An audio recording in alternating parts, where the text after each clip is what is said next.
बरसात के मौसम में हम बहुत सारे नए नए प्लांट नर्सरी से लेके आते हैं और कुछ दिनों के बाद उन प्लांट्स को रिपोर्ट करते हैं।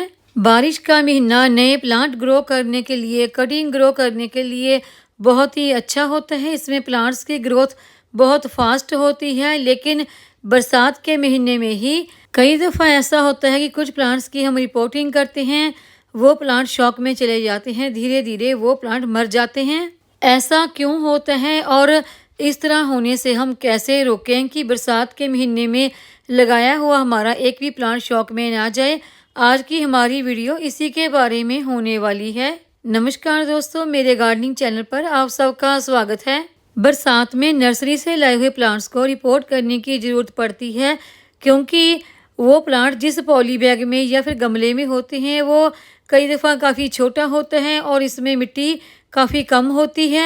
बरसात का महीना सबसे बेस्ट होता है किसी भी कटिंग को ग्रो करने के लिए, किसी भी प्लांट को ट्रांसफ़र करने के लिए दूसरे गमले में और नए लाए हुए प्लांट को रिपोर्ट करने के लिए। अगर आप किसी प्लांट को बरसात में ट्रांसफ़र नहीं कर पाए तो फिर आप सितंबर या अक्टूबर में कर सकते हैं, या फिर उसके बाद आप फरवरी, मार्च, अप्रैल तक प्लांट्स को ट्रांसफ़र कर सकते हैं, या फिर उसके बाद फिर बरसात का मौसम होता है तब तक आपको प्लांट रिपोर्ट करने के लिए रुकना पड़ता है, क्योंकि ये मौसम प्लांट रिपोर्ट करने के लिए बहुत ही बेस्ट होता है और इसमें किसी भी प्लांट के शॉक में जाने के चांस बहुत ही कम होते हैं, क्योंकि इस समय मौसम में बहुत ही मॉइस्चर यानी कि नमी होती है और धूप भी थोड़ा सा कम तेज होती है और मौसम भी रूट को ग्रो होने में बहुत ही मदद करता है। सबसे ज़्यादा हमारे प्लांट्स की ग्रोथ बारिश के महीने में ही होती है और सबसे ज़्यादा जो हमारे प्लांट हैं वो रिपोर्टिंग करने के बाद शॉक में बरसात के महीने में ही जाते हैं।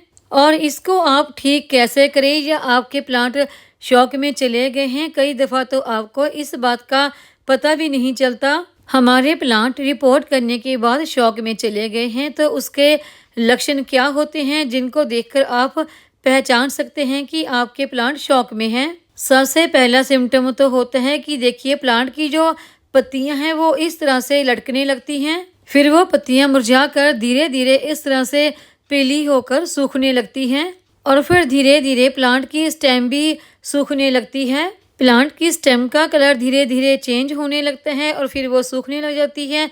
तो प्लांट की हालत देखकर ही आप समझ जाते हैं कि ये प्लांट हमारा शॉक में चला गया है। हमारे प्लांट को रिपोर्ट करने के बाद ऐसा उनके साथ ना हो, तो इसके लिए जब इन प्लांट के लिए हमने मिट्टी तैयार करनी है तो उसी वक्त ध्यान रखना है।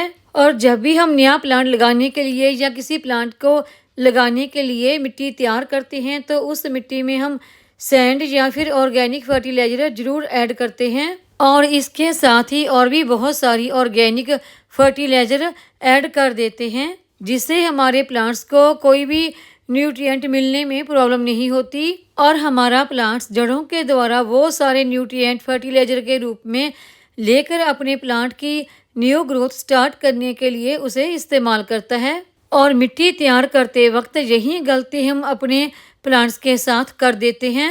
जब भी हम न्यू प्लांट ग्रो करने वाले हैं या किसी प्लांट को रिपोर्ट करने वाले हैं तो उसकी मिट्टी में कोई भी केमिकल फर्टिलाइज़र ना डालें। कई दफ़ा हम मिट्टी तैयार करते समय उसमें बोन मील, फंगीसाइड, DAP इन सब का इस्तेमाल करते हैं। जब भी आप प्लांट ग्रो करने के लिए मिट्टी तैयार करें तो उसमें सिर्फ गोबर की सड़ी हुई पुरानी खाद का इस्तेमाल करें। जैसे ये मेरी गोबर से तैयार खाद है। गोबर से किस तरह से हमने खाद तैयार करनी है इसका मैं पहले वीडियो भी शेयर कर चुकी हूँ। या फिर आपके पास गोबर की खाद नहीं है तो उसकी जगह पर आप बर्मी कंपोस्ट, सूखे पत्तों से तैयार खाद, या फिर अगर आपके पास किचन वेस्ट से तैयार खाद है तो उसका भी इस्तेमाल कर सकते हैं। देखिए जैसे मैं यहाँ पर किचन वेस्ट से खाद तैयार और सूखे पत्तों से भी तैयार खाद करके रखती हूँ, तो इन्हीं का मैं अपने पौधों पर मिट्टी तैयार करते समय इस्तेमाल करती हूँ। इन सब खादों का ही आप प्लांट्स को रिपोर्ट करते समय इस्तेमाल करें। केमिकल फर्टिलाइज़र का बिल्कुल भी इस्तेमाल ना करें, क्योंकि कई दफ़ा अगर आप थोड़ी सी मात्रा में भी केमिकल फर्टिलाइज़र का इस्तेमाल करते हैं तो उससे भी प्लांट्स की जो रूट है वो सड़ जाती हैं और धीरे धीरे आपका प्लांट शॉक में चला जाता है और मर जाता है। कई बार तो अगर केमिकल फर्टिलाइज़र की मात्रा थोड़ी सी भी ज़्यादा हो जाए तो पूरे का पूरा प्लांट आपका एकदम से सड़ जाता है।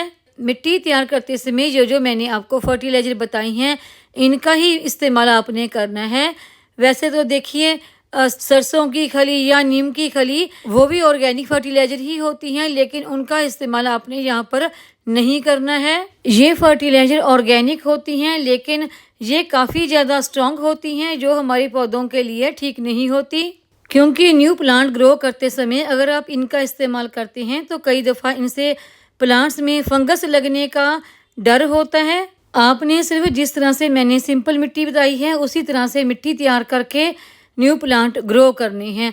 जब आपका प्लांट अच्छी तरह से ग्रो हो जाए, उसमें कुछ नई पत्तियां निकलने लगें, तब आपको लगता है कि अब आपका प्लांट शौक में नहीं जाएगा, इसने नई पत्तियां भी निकाल ली हैं, तो उसके बाद आप अपने प्लांट्स में धीरे धीरे फर्टिलाइज़र का इस्तेमाल कर सकते हैं।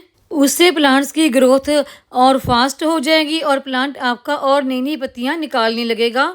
और अगला पॉइंट है, जब बरसात में आप अपना नर्सरी से लाया हुआ प्लांट रिपोर्ट करते हैं या कोई घर में ही रखा प्लांट किसी दूसरे गमले में रिपोर्ट करते हैं, बारिश की वजह से आपके गमले की मिट्टी काफ़ी गीली है। देखिए जैसे ये मेरे इन गमलों की मिट्टी काफ़ी गीली है, तो आप वाटरिंग नहीं करते क्योंकि आपको लगता है कि गमले की मिट्टी में काफ़ी ज़्यादा मॉइस्चर है। या फिर ऐसा होता है कि बारिश आने वाली होती है तो आपको लगता है कि बारिश तो आने वाली है, बारिश का पानी गमलों को मिल ही जाएगा, तो हम इसमें वाटरिंग ना करें। ऐसा आपको बिल्कुल भी नहीं करना है। जब आपने किसी भी प्लांट को नए गमले में लगाया है, चाहे नर्सरी वाले प्लांट को, चाहे घर में रखे ही प्लांट को, तो उस प्लांट की जड़ों को पानी की ज़रूरत होती ही होती है। तो इसलिए चाहे मिट्टी गीली हो या बारिश आने वाली हो, तो हल्का सा पानी अपने गमलों की मिट्टी में ज़रूर लगाएं। और जिन प्लांट्स को आपने रिपोर्ट किए हैं, अगर किसी प्लांट की ब्रांच काफ़ी ज़्यादा पतली है, वो थोड़ा सा झुक रही है, तो उसे किसी ना किसी स्टिक की सपोर्ट से ज़रूर खड़ा रखें ताकि वो ब्रांच झुके नहीं। इससे भी हमारा प्लांट धीरे धीरे डैमेज होने लगता है। और अगला पॉइंट आता है कि जब आप नए गमले के लिए मिट्टी तैयार कर रहे हैं, तो उसमें जो आप गोबर की खाद का इस्तेमाल कर रहे हैं, वो गोबर की खाद नई नहीं होनी चाहिए, बल्कि पुरानी होनी चाहिए। बिल्कुल काली सड़ी हुई पुरानी गोबर की खाद होनी चाहिए। बिल्कुल ऐसी खाद का इस्तेमाल करें जो पूरी तरह से डिकम्पोस्ट हो चुकी हो। और अगर आप इसकी जगह पर वर्मी कंपोस्ट का इस्तेमाल करते हैं, वो आप मार्केट से लेके आ रहे हैं, तो इस बात का भी ध्यान रखें कि वो वर्मी कंपोस्ट भी पूरी तरह से तैयार होनी चाहिए। ऐसा ना हो कि वर्मी कंपोस्ट भी नकली हो, क्योंकि आजकल वर्मी कंपोस्ट में ज़्यादा मिट्टी मिक्स आ रही है। अगर आप ऑनलाइन भी मंगवाते हैं तो कोई दफ़ा वो फर्टिलाइज़र भी आपको बढ़िया नहीं मिलती। तो वर्मी कंपोस्ट भी वहाँ से खरीदें जहाँ पर आपको विश्वास हो कि बढ़िया मिलती है, नहीं तो वो हमारे पौधों को फ़ायदे की जगह नुकसान कर देगी। और अगला पॉइंट, और प्लांट्स तो देखिए आपने रिपोर्ट कर लिए, और उसके बाद भी आपको एक बात का ध्यान रखना है। अगर तो आपने जो प्लांट आपका नर्सरी से आया है उसके साथ जो मिट्टी है उसी के साथ ही उसी तरह से अपने गमले में लगाया है, तो उस प्लांट को आप डायरेक्ट सनलाइट में रख सकते हैं, उससे पौधे को कोई भी नुकसान नहीं होता। अगर आपने जो मिट्टी नर्सरी से प्लांट के साथ आई है वो मिट्टी पूरी तरह से निकाल दी है, बिल्कुल रूट बाहर निकाल दी, फिर उसे नई मिट्टी में लगाया है, तो उस प्लांट को आप कुछ दिन के लिए थोड़ा सा सेमी शेड एरिया में रखें, फिर उसके बाद उस प्लांट को धूप में ट्रांसफ़र करें। अगर आप इस तरह के प्लांट को डायरेक्ट ही धूप में रख देते हैं तो इस तरह से भी आपका प्लांट धीरे धीरे मर जाता है। मेरी बताइए इन कुछ बातों का ध्यान रखेंगे तो आपके प्लांट, जो आप नए प्लांट रिपोर्ट कर रहे हैं नर्सरी से लाए हुए, वो प्लांट आपके शौक में नहीं जाएंगे, वो प्लांट आपके मरेंगे नहीं। उम्मीद है आपको मेरी ये आज की जानकारी की वीडियो पसंद आई होगी। वीडियो पसंद आई हो तो वीडियो को लाइक, सब्सक्राइब, शेयर और कमेंट जरूर करें। बेल आइकॉन को दबाएं ताकि मेरी आने वाली हर नई वीडियो का नोटिफिकेशन आपको मिलता रहे।